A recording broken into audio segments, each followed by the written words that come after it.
Welcome to ज़ौक़ यकीन। मैं मोहम्मद शमीम आपका बहुत बहुत इस्तकबाल करता हूँ ज़ौक़ यकीन यूट्यूब चैनल में। आज की इस वीडियो में हम बात करने वाले हैं अलीगढ़ के एग्ज़ाम के बारे में, जो कि एमए का एग्ज़ाम है, मास्टर डिग्री का। उसके बारे में हम बात करेंगे और हमारा जो असल फ़ोकस होगा वो हमारा सब्जेक्टिव को लेकर होगा, लेकिन ऑल ओवर द जो एग्ज़ाम है उसके बारे में जो इन्फॉर्मेशन है वो भी मैं आपको दूँगा। तो देखिए, सबसे पहले ये जान लें कि अलीगढ़ का जो एग्ज़ाम है उसमें ऐसा होता है कि 200 नंबर के क्वेश्चंस होते हैं। 200 नंबर में से 70 नंबर के जो क्वेश्चन होते हैं वो मल्टीपल चॉइस क्वेश्चन होते हैं। मल्टीपल चॉइस क्वेश्चन उसमें क्या होता है कि आप मतलब 4 ऑप्शंस होते हैं, उसमें से कोई एक सटीक जो होता है उसको सही करना रहता है। फिर जो 60 नंबर बचता है वो होता है, उसमें से 6 क्वेश्चन 10-10 नंबर के होते हैं, जो सब्जेक्टिव टाइप का होता है। तो इसमें सबसे पहले आपको ये जान लेना है कि जो ऑब्जेक्टिव टाइप के क्वेश्चन हैं और सब्जेक्टिव टाइप के क्वेश्चन हैं, दोनों में किस तरह के क्वेश्चंस आते हैं, दोनों को कैसे करना चाहिए, कैसे लगाना चाहिए और क्या तरीक़ा अपनाना चाहिए। देखिए, तो आपको ऑब्जेक्टिव के बारे में अल्हम्दुलिल्लाह अच्छा खासा अंदाज़ा हो गया होगा। अगर आपने जेएनयू का दिया होगा या किसी और यूनिवर्सिटी का इफ्लू का दिया होगा, वहाँ भी ऑब्जेक्टिव होता है। इसके अलावा आपने बहुत सारे क्विज़ किए होंगे, तो आपको अच्छा खासा अंदाज़ा होगा। मैं आपको सब्जेक्टिव के बारे में थोड़ा सा बताता हूँ। अब देखें, आपको ये जान लेना है कि घबराना नहीं है कि मतलब सीट कम है ज़्यादा, नहीं, ऐसा कुछ नहीं होता। देखें, जो बच्चे बीए में वहाँ पे होते हैं, फिर उनको एमए में जाना होता है, तो वो एक हिसाब से एक सीट मुतय्यन करते हैं, लेकिन बहुत पता नहीं होता ना कौन बच्चा बीए में से छोड़ देगा या अलीगढ़ में किसी दूसरे सेंटर से एमए कर लेगा या कहीं और चला जाएगा। तो वो कुछ ना कुछ सीट कहीं जो मतलब एक आध मतलब बच जाती है, तो जो आपकी झोली में जाती है, तो आपके लिए फ़ायदेमंद है। तो बट ऐसा घबराना नहीं है कि मतलब सीट कम है। अपना फ़ोकस करके जाओ अपनी तैयारी पे, अच्छे से पेपर करके आओ, एग्ज़ाम अच्छे से दे के आओ, आपका एडमिशन डन है। तो देखें, सबसे पहले जो क्वेश्चन ऑब्जेक्टिव टाइप में आते हैं उसमें जैसे पूछ लेते हैं दमा इब्तिसामा किसकी है, अल-जिन्हतुल मुतकस्सिरा किसकी है, या रसाफ़ा कहाँ पे है। अब मारूफ़ रसाफ़ी बगदादी याद करे होंगे तो ख़ुद मुँह से ही आ जाएगा, भाई रसाफ़ा बगदाद में है। ऐसे इंटेलिजेंस को मुखाबरात को इंटेलिजेंस क्या बोलते हैं। हल्के फुल्के आते हैं बहुत ज़्यादा, मतलब इन्फेक्शन जिसको, डिजीज़ को अदवा जिसको बोलते हैं, वो इंग्लिश में ऐसा कुछ पूछ लेते हैं। तो बहुत ज़्यादा मुश्किल भी नहीं पूछते हैं, बहुत ज़्यादा इजी भी नहीं पूछते हैं, लेकिन ये है कि ऑलमोस्ट अगर देखेंगे जिस लेवल से आपने तैयारी की होगी यूजीसी नेट जेआरएफ की, उस हिसाब से तो बिल्कुल हलवा है। अगर आपने यूजीसी नेट जेआरएफ की तैयारी की है तो उस हिसाब से बहुत हलवा है, वो बहुत ज़्यादा मुश्किल नहीं होता है। तो ऐसे ही क्वेश्चंस होते हैं, थोड़ा सा मुतनब्बी के बारे में, थोड़ा सा किसके बारे में, हाँ, किन किन चीज़ों पर वो फोकस करते हैं मैं आपको बता दूँ। जैसे देखें, असर अब्बासी में, ठीक है, मुतनब्बी हो गया, असर जाहिली में इम्रुल कैस हो गया। इम्रुल कैस के बारे में क्वेश्चन आया था कि दखुल फ़हौमल, ये दखुल व हौमल ये कौन से अशार में आया है, ये किसके अशार में ये लफ्ज़ वारिद हुआ है, तो इम्रुल कैस के बारे में हुआ। ऐसे अगर मॉडर्न में देखेंगे तो हमें शौक़ी को ये लोग पूछते हैं ज़्यादा, हाफ़िज़ इब्राहिम को पूछते हैं, महमूद सामी बारूदी को भी पूछते हैं, जिब्रान को बहुत ज़्यादा पूछते हैं, मनफलूती को बहुत ज़्यादा पूछते हैं।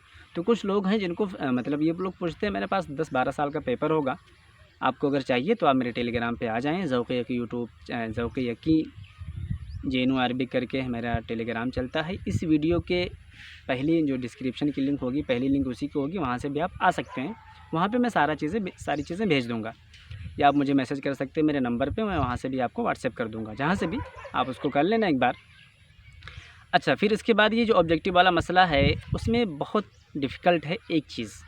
मैं आपको डरा नहीं रहा हूँ, आपको होशियार कर रहा हूँ, इसलिए कि ऐसा बहुत लोगों के साथ हादसा हो चुका है, ठीक है।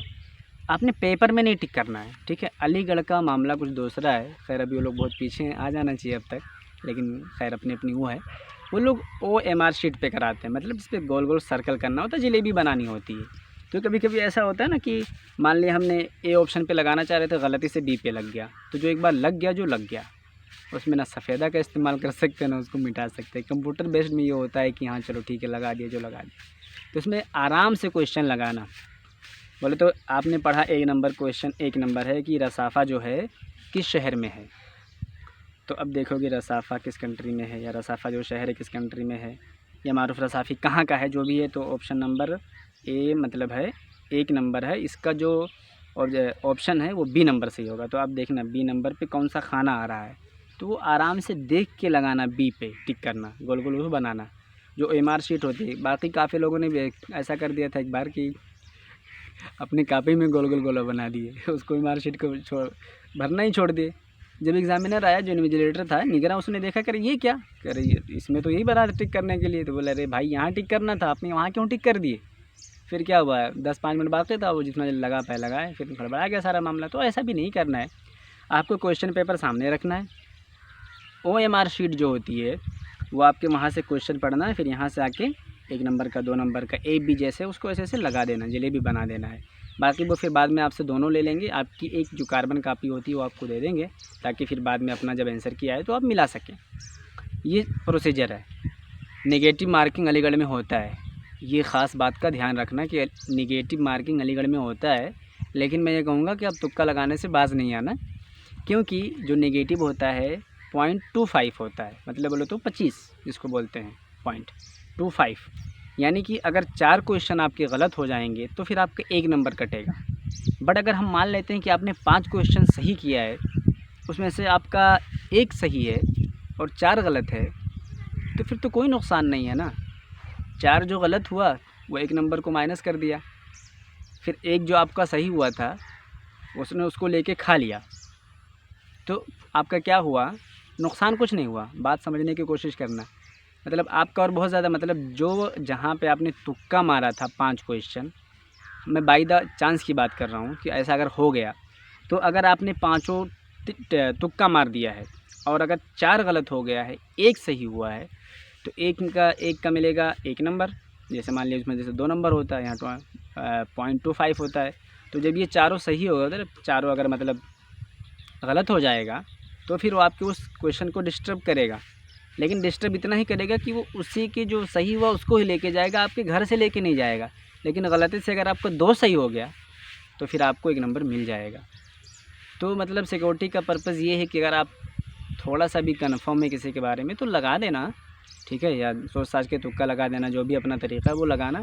बहुत ज़्यादा जब तुक्का गलत होगा तो आपका फिर क्वेश्चन माइनस होगा, बट अगर छोड़ देने से तो बेहतर है ना कि लगा दिया जाए मेरे ख़्याल से। इसलिए कि अगर 5 में से 2 भी सही हो गया तो नुकसान नहीं होगा, 1 भी सही होगा तब भी नुकसान नहीं है, फ़ायदा भी नहीं होगा और नुकसान भी नहीं होगा। बट अगर 2 सही होगा तो फ़ायदा हो जाएगा। तो ये मेरा एक अपना मकसद है, अब मशवरा है, आप जिस तरीके से चाहें वो अपना कीजिएगा, लेकिन मैंने बता दिया कि है नेगेटिव मार्किंग। अब हम आते हैं सब्जेक्टिव पे। देखें, सब्जेक्टिव का मसला ये है कि उसमें ये पूछते हैं कि आप महजर के बारे में लिखें, आप अरबे हदीस यानी अल-अदबुल अरबी अल हदीस के बारे में लिखें, आप महमूद सामी बारूदी के बारे में लिखें। देखें, एक पैराग्राफ होता है, बोले तो एक सफ़ा होता है, उसमें दो सवाल होते हैं, एक ऊपर और एक बीच से, मतलब आधा सफ़ा इसका आधा सफ़ा उसका। उसमें आपको क्या करना है कि मुश्किल से आप अगर लिखने बैठेंगे तो बहुत ज़्यादा अच्छे से लिखेंगे तो 100 वर्ड 150 वर्ड बहुत छोटा छोटा लिखेंगे, उससे ज़्यादा नहीं आएगा उसमें। तो आपको क्या करना, लेकिन कैसे करना है, देखें, कभी तो मैं ये कहूँगा छोड़ के मत आना। एक क्वेश्चन 10 नंबर का होता है, और कभी ऐसा मत करना कि एक क्वेश्चन को खूब अच्छे से लिखने के चक्कर में छोड़ देना। अगर मान लिया कोई क्वेश्चन 10 नंबर का है, 10 नंबर का ही होता है, आपने उसको करने के चक्कर में खूब सारा टाइम दिया, तो वो आपको ज़्यादा से ज़्यादा 8 नंबर देगा, 7 नंबर देगा, उससे ज़्यादा नहीं देगा। बट अगर आपने 2 क्वेश्चन अटेम्प्ट किए हैं 10-10 नंबर वाले, अरे तो कम से कम देगा 6 नंबर देगा, तो 12 हो जाएगा, तो ज़्यादा नंबर सिक्योर होगा आपको। क्वेश्चन ज़्यादा करने से, एक ही को खूब ज़्यादा अच्छा करेंगे दूसरा, तो टाइम को मैनेज करना, सारे क्वेश्चन पे मतलब अटेम्प्ट करना, सारे क्वेश्चन को, चाहे ऑब्जेक्टिव हो चाहे सब्जेक्टिव हो, ठीक है। ये ज़्यादातर अभी तक जो पूछे हुए हैं वो महजर के बारे में पूछे हुए हैं, असर हदीस के बारे में पूछे हुए हैं, शौक़ी के बारे में पूछे हुए हैं, जिब्रान के बारे में पूछे हुए हैं, कलीला दिमना के बारे में पूछे हुए हैं, शकीब अरसलान के बारे में पूछे हुए हैं। तो पेपर में जाके एक बार देख लें, बहुत सारी चीज़ें जैसे अदबुल महजर बार बार रिपीटेड है, तो इसमें आप लिखोगे कैसे, ठीक है। देखो, मेरा मानना ये है कि छोड़ के नहीं आना है। अब आप ये बोलोगे उर्दू में लिख देंगे तो चलेंगे क्या, नहीं नहीं। देखो, मास्टर डिग्री का फॉर्म दे रहे हैं, एग्ज़ाम दे रहे हैं, तो जिसमें आपने मास्टर डिग्री के लिए फॉर्म भरा था, तो जिस सब्जेक्ट में आप भरोगे, इंग्लिश का इंग्लिश में होगा, उर्दू का उर्दू में होगा। ऐसा नहीं होता है कि आप जिसका भी दे दो, ऐसा नहीं चलता है, क्योंकि वो आपका इसीलिए तो सब्जेक्टिव रखा है ना, आपकी लैंग्वेज चेक कर सकें, आप लिख सकते हैं नहीं लिख सकते हैं, ये सब देखा जाता है उसमें। तो लिखोगे कैसे, छोड़ना नहीं हर हाल में, ठीक। मैं जैसे एक बेसिक लेवल से बता रहा हूँ, ठीक है, अपने लेवल से नहीं। जैसे मान लिया उसने आपसे पूछ लिया कि कलीला दिमना के बारे में लिखो, एक एग्ज़ाम्पल है, तो आप लिखोगे कि कलीला दिमना किताबुन लहू कीमतुन फ़न्निया फ़िल अदबिल अरबी, ठीक है, वहुवा फ़िन नस्र या नौअहु अन-नस्र कतबा फ़िल अस्र अल-अब्बासी व साहिबु हादल किताब अब्दुल्लाह इब्न मुक़फ़्फ़ा क़द तर्जमा मिन अल-लुग़तिल फ़हलविय्या अल-फ़ारसिय्या इला अल-लुग़तिल अरबिय्या। अब इसके बाद फिर और कहोगे कि लाकिन्ना अस्लु हादल किताब अल्लुगा अस्संस्कृतिया। फिर उसके बाद कहोगे कि फ़ी हादल किताब कसीरुम मिनत तुयूर वल बहाइम व इब्न मुक़फ़्फ़ा या साहिबु हादल किताब नसहल उम्मा या नसहन नास अला लिसानी अत्तुयूर वल बहाइम। ऐसे मतलब बना के, मतलब जो आपके माइंड में आ रहा है कह, पहले क्या करना है, आपसे पूछे कि ऐसा बताओ कि आप महजर के बारे में लिखो। ठीक, अब आपको अरबी नहीं आती है तो आपको क्या करना है, पहले सोचना, अच्छा ठीक है महजर बोलेंगे राब्ता कलमिया और अस्मा अंदलुसिया दोनों आते हैं। फिर उसमें कौन कौन है, जिब्रान है, खलील मिखाइल नोएमा है, इधर मिशाल मालूफ़ हैं। ऐसे अपने जहन में इंफॉर्मेशन को कलेक्ट करो, फिर लिखना चालू करो कि अल अदबुल महजर अस्ससा फ़ी अमरीका अशमालिया वल अमरीका अल जुनूबिया अर्राब्ता अल कलमिया फ़ी शमाल अमरीका व अस्बा अंदलुसिया फ़ी जुनूबी अमरीका, और मुअस्सिस या रईस राब्ता कलमिया खलील जिब्रान व अदीबुन कातिबुन व क़िसा व क़ासिन व रस्सामुन व कतबा फ़ला फ़ला किताब। मिखाइल नोएमा के बारे में एक आध लाइन, उसकी एक दो किताब। तो अगर मैं ये बता रहा हूँ कि अगर आपको बहुत अच्छे से तैयारी है, अरबी आती है, तो भैया आप जो समझ में आ रहा है लिखना। हमें उन लोगों के लिए बता रहे हैं जिनको नहीं अरबी आती, जो परेशान है बेचारे कि हम क्या करेंगे, तो उनको ऐसे ही करना है। सोच सोच के फिर आप बोल दिए कि हाँ रईस व अस्बा अंदलुसिया मिशाल मालूफ़ व बाद ज़ालिका अस्बह रईस रशीद सलीम खोरी बाद वफ़ात, ऐसे ऐसे करके। तो जो भी आपको इन्फॉर्मेशन उर्दू में आ रहा है ना, उसको जिस भी तरीके से चाहें लिखें, ज़रूरी नहीं बहुत भारी भारी अल्फाज लेके आए, नहीं, बस आपकी कॉपी में इन्फॉर्मेशन होनी चाहिए। इसलिए कि जैसे मान लिया अगर आपको अरबी नहीं अच्छी आती बट आपने सारा जवाब दिया है, तो वो 10 नंबर का शर्म करके 3-4 नंबर देगा ना, कम से कम देगा। बट आप बहुत अच्छा करने के चक्कर में सब छोड़ दिए तो फिर क्या होगा। और देखें कुछ कीवर्ड्स हैं, जैसे साहमा, लहू क़ीमतुन फ़न्निया, ठीक है, और इसी तरीके से ततव्वरा, या इसी तरीके से अस्ससा। ये कुछ अल्फाज हैं जो आप इस्तेमाल करोगे, जैसे कि मोहम्मद सामी बारूदी में तो बोलोगे कि साहमा फ़ी तत्वीर अरबी अल हदीस ख़ासतन या ख़ुसूसियत, मतलब ख़ासतन या बिहैत शेर या ख़ासतन फ़ी शेर अल अरबी अल हदीस। ऐसे अस्ससा खलील जिब्रान साहमा मुसाहमा क़य्यिमा या लहू आसार क़य्यिमा या लहू आसार फ़न्निया। तो ऐसे ही मतलब कुछ अल्फाज हैं जो बार बार आपको रिपीटेड होंगे, साहमा मुसाहमा, साहमा मुसाहमा क़य्यिमा, कि साहमा, इसी तरीके से ततव्वरा। तो ये कुछ अल्फाज हैं जो घूम घूम आएंगे, उसको आप वहाँ पे लिख देना। तो ये इन्फॉर्मेशन है। देखें और एक चीज़ जो इम्पोर्टेंट ट्रिक्स है वो ये है कि देखें अलीगढ़ के अंदर बीए के अंदर 3 साल में किताब नुख़बतुल अदब पढ़ाई जाती है, जो कि वहीं से छपी है, मतलब सेलेक्टेड लिटरेचर है, उसके अंदर शायरी भी है और नस्र भी है, सब कुछ उसके अंदर है। तो उसके बैक साइड में उर्दू में बायोग्राफ़ी दी हुई है बहुत सारे शायरों की, बहुत सारे अदीबों की, तो मुख्तसरन उर्दू में दिया है। तो जिस किसी भाई के पास ये किताब है वो ज़रूर इससे इस्तेफ़ादा करें, जो नहीं है वो कांटेक्ट करने की कोशिश करें उन दोस्तों से जिससे उनका ताल्लुक़ रहा है अलीगढ़ में, या उसी तरीके से जिससे भी किताब हासिल कर सकते हो। अगर है तो पहली बात है, वरना कहीं से भी PDF वगैरह मंगा के इसको एक बार ज़रूर पढ़ना। ज़्यादा नहीं है, 30-40 सफ़ा है, लेकिन बहुत सारी चीज़ें उसमें मिल जाएंगी। खलील अदमिना के बारे में, अलिफ लैला के बारे में, मुतनान, मोहम्मद सामी बारूदी, मुतनब्बी, मनफुलूती, सब के बारे में, मतलब जितने उसमें हैं, जिन लोगों के लेसन्स उसमें हैं, उनके बायोग्राफ़ी आखिर में उर्दू में दी हुई है। तो एक बार इन्फॉर्मेशन कलेक्ट कर लेना। फिर अगर आपकी अरबी अच्छी नहीं तो एक दिन में आप अरबी नहीं सही कर पाओगे। हम आपको बता रहे हैं तरीक़ा कि इस तरीके से करने की कोशिश करना, ठीक है। तो इस तरीके से अब जैसे असर अब्बासी के बारे में आ गया, एक एग्ज़ाम्पल और बता के बात ख़त्म करता हूँ। असर अब्बासी में तो अब कह देना कि असरुल अब्बासी इफ्ततह बाद इंतहाई या बाद सुक़ूती दौलत बनी उमय्या वज़दहरत फ़ी हादल असरी अल उलूम वल फ़ुनून व तर्जमा व कज़ालिका तउद्दु अल असरुल अब्बासी मिन असरिन ज़हबिय्या लिल इस्लाम।